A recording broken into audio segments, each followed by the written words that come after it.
Hi, everybody. It is the 14th Monday. And are you going to be celebrating Christmas after I tell you what was in the Holy Bible? Okay. And this is so interesting because growing up, I kind of sensed and knew it was wrong.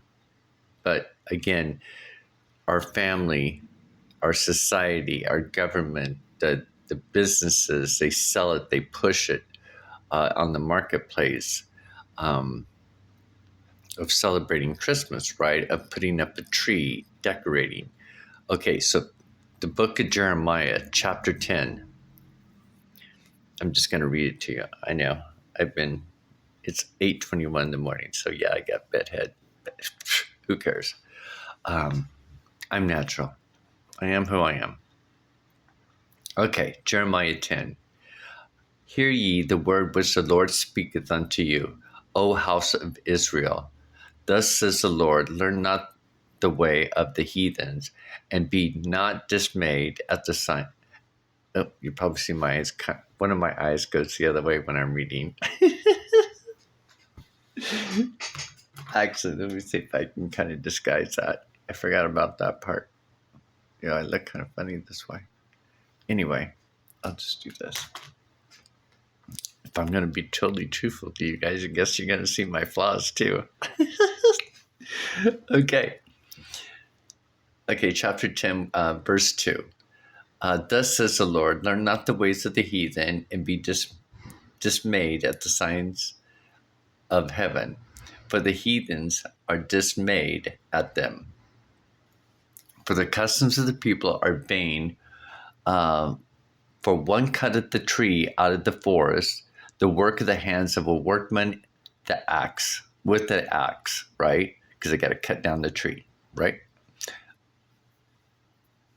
Something going on right there.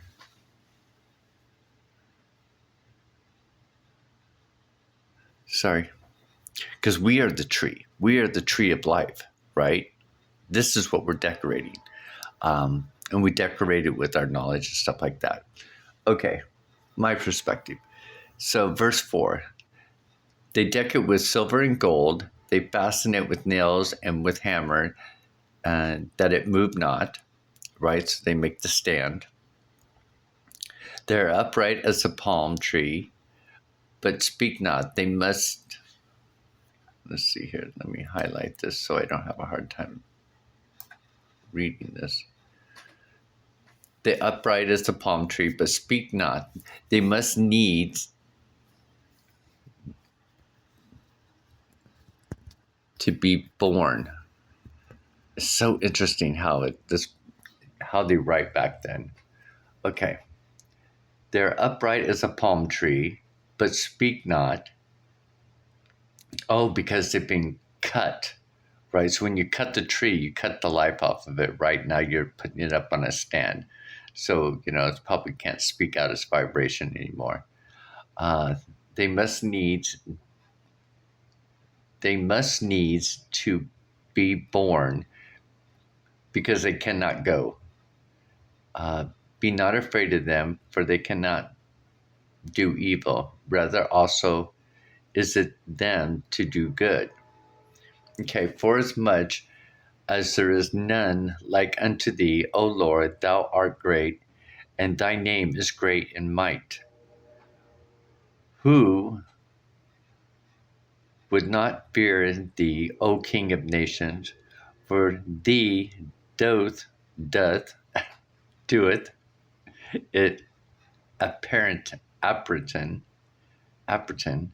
forasmuch as among all the wise men of the nations, in all their kingdoms, there is none like unto thee. But they are altogether brutish and foolish. The stock is doctrine of vanities. The silver spread into plates is brought from tarnish, and gold from Upaz. The work of the workman in the hands of the founder. Blue and purple is their clothing.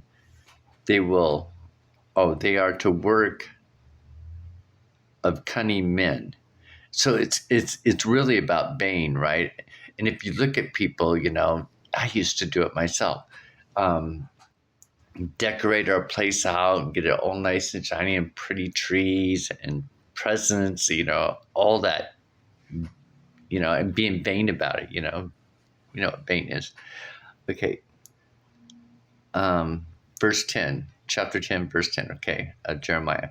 But the Lord is the true God. He is the living God and an everlasting King. At his wrath and the earth shall tremble, and the nations shall not be able to abide his indignations.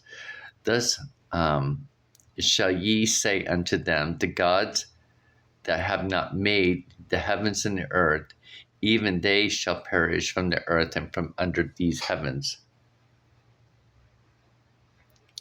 He, where's it at? Okay. He has made the earth by his power, and he has established the world by his wisdom, and has stretched out the heavens in his discretion. Chapter 13, or verse 13, chapter 10, verse 13. When he uttereth his voice, there is a multitude of waters in the heavens, and he causeth the vapors to ascend from the ends of the earth, to maketh lightning and rain, and bringeth forth the wind out of his treasures. Every man is brutish in his knowledge. Every founder is co-founded by the graven image. A graven image, like they put a cross, right? That's a grave. They put crosses on grave, and it's an image, graven image. Interesting. That just popped. I was actually seeing it in my mind while I was reading it. For his molten image is falsehood, and there is no breath in them. There's no breath in crosses. There's no more breath in the tree, right? There's no more breath in, the articles that we put up. There's no breath in this thing that I made here. It's so interesting because we have the breath. We have God's breath that went into our nose. That's why we breathe in our nose and out our mouth. So God give us the gift of breath. I do believe mother is the eyes, the sight. It's like Isis, where she's over the eyes. Father sits here, the third eye. So we got the breath of life. Father sits here, and that's where the pituitary, the pineal gland, and the milk and honey that God gives us, the vital hormones, is centered in between the center of our brain. So, and this is the Last Supper table, right? The temple mind, right? The third temple that was built by King Solomon. From my perspective, I'm solo, and I'm a man. I'm a solo man. I'm like a hermit, someone who travels by themselves, who learns by themselves, educates, as much as they can by themselves. I know I got off on topic and everything, so let's go back over here. Chapter 10, Jeremiah, verse 15. They are vanity in the work of their heirs, in the time of their visitations they shall perish. Oh, so interesting. The portion of Jacob is not like them, for he is the former of all things. Israel is the rod of the inheritance. The Lord of the host is his name. Gather up the warriors out of the land, O inhabitants of fortress. This says the Lord, behold, I will sling out the inhabitants of the land at this once, and will distress them, and they may find it so. Woe is me for my hurt, my wound is grievous. But I said, truly, this is a grief, and must bear it. My tabernacle is spoiled, and all my cords are broken. My children are gone forth of me, and they are not. There is none to stretch forth my tent any more, and to set up my curtains. That must be why some channels are saying that many may not make it. But the pastors have become brutish This is so interesting because this is true. The pastors have become so brutish and have not sought the Lord before they shall not prosper, and all their flocks shall be scattered.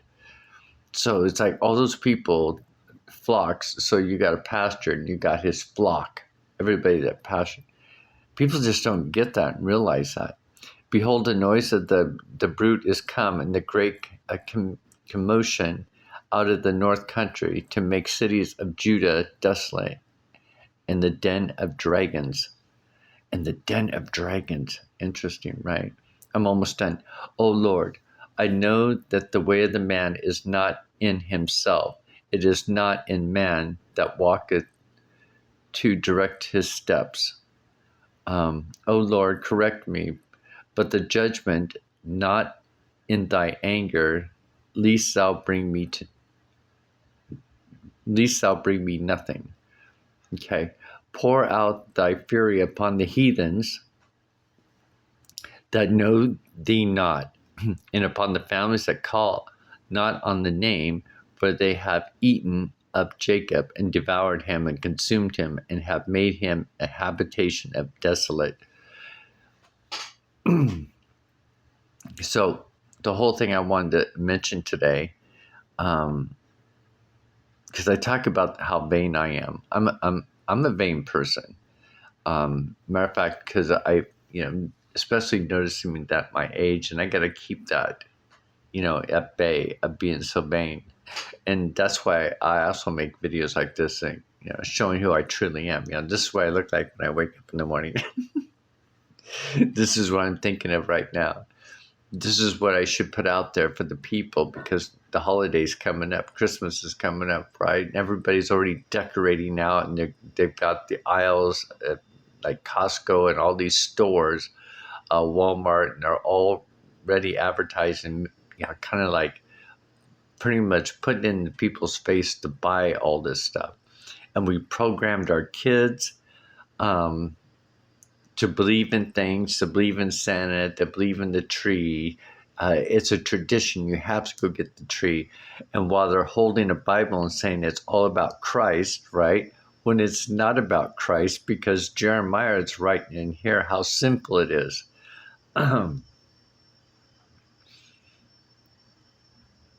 And here we have people that are farmers that go out and raise these Christmas trees just for profit.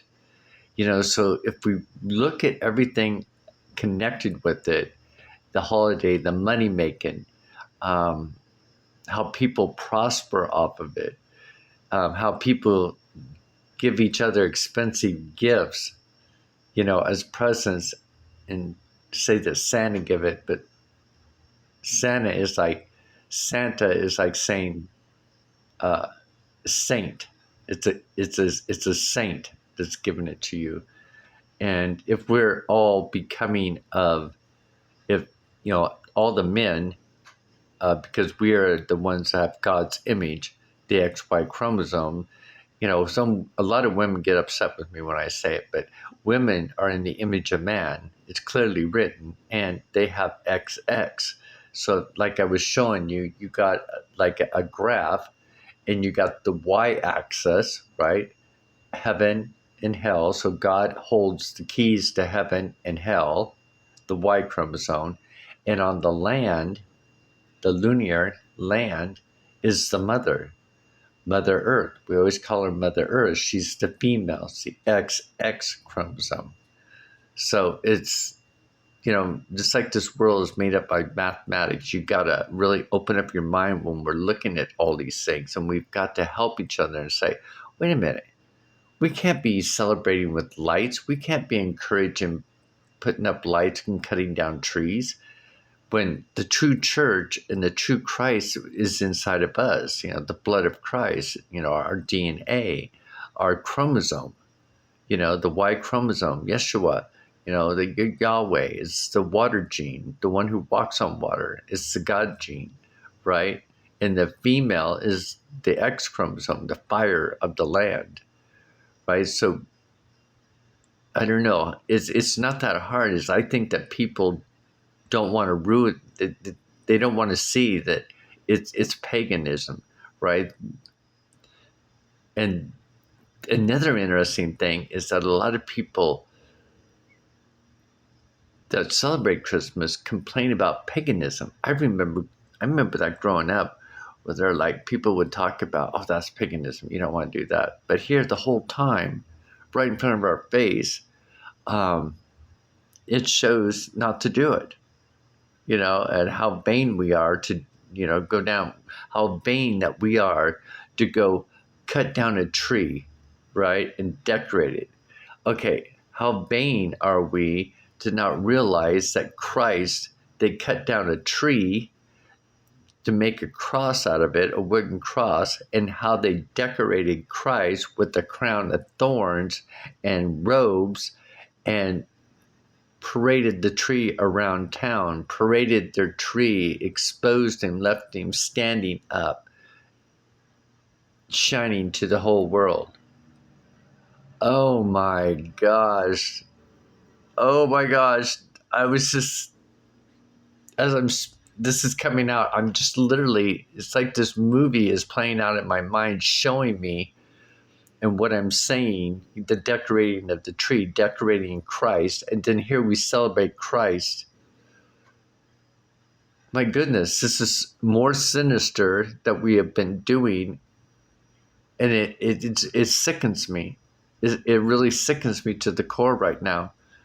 I hope it sickens you. I hope it just gets a fire in you of, how we totally mocked, how we're mocking and not even realize we're mocking, how we're programmed, how we're told. It's like I was saying before a long time ago, it's like when we're born into this world, we're like sponges. We watch everything around us, what we're supposed to do, what we're supposed to say, how we're supposed to act, follow their traditions. You're born into it. But the only way to escape it is to become knowledgeable of it and change it and stop doing it and stop it in your family. Stop it. Once one person can change the world. One person can change mountains, and they can do that by speaking up, by calling it out and showing you where it's written. In Jeremiah 10, chapter 10 is written about cutting down a Christmas tree, cutting down Christ, the tree of life. They have cut down Christ, the tree of life, and decorated him in silver and gold. And then what do you do after the Christmas tree is done with? You set it ablaze. You burn it up. Or you leave it out for the trash man to come pick it up and throw it in the recycling bin and grind it up. Wow. It really makes your eyes up to how lost we are in this society, how programmed, how the fascination of lights, the trickery, and we fell for it. Well, I haven't fell for it. I haven't decorated in the last 2 years because I knew about it and I knew it was wrong, and it was just a stronger sense and a stronger sense. I think it was in 2020 I stopped because I still got Christmas lights and bulbs and stuff. Matter of fact, I think after going through this and feeling this, those are gonna go down to the Goodwill today. Put them back in the system. Get them out of my hands. Get them out of my home, because that's very painful to know. And I hope this affects you as much as it's affecting me this morning. But how terrible are we to not see that similarity of cutting down a tree? And then some people say, well, I put up a fake tree. The symbology is still the same. You pack him up and you put him away in a box and you store him in your attic for years and you don't get in touch with him until the next year. Still just as bad. Leave a comment, like, subscribe, share. Make sure that other people know about this. This is serious. It's a part of not being woke. I'm tired of that word woke, because you can be as woke as you want and not know a dang thing, right? But being awake is actually looking at it, feeling it, tasting it, seeing it in your life, comparing it to how they symbolize Christ, putting a crown of thorns on his head, right? Crown of stars, crown of thorns. What did they put at the top of the tree? The star. Oh my gosh. It's like when somebody hits your head, you start seeing stars. This is the most horrible thing ever. I gotta go, you guys. I gotta start packing up a couple of things. I don't have that many of these lights and stuff, but don't waste your money on these corporations. This is trickery at its best.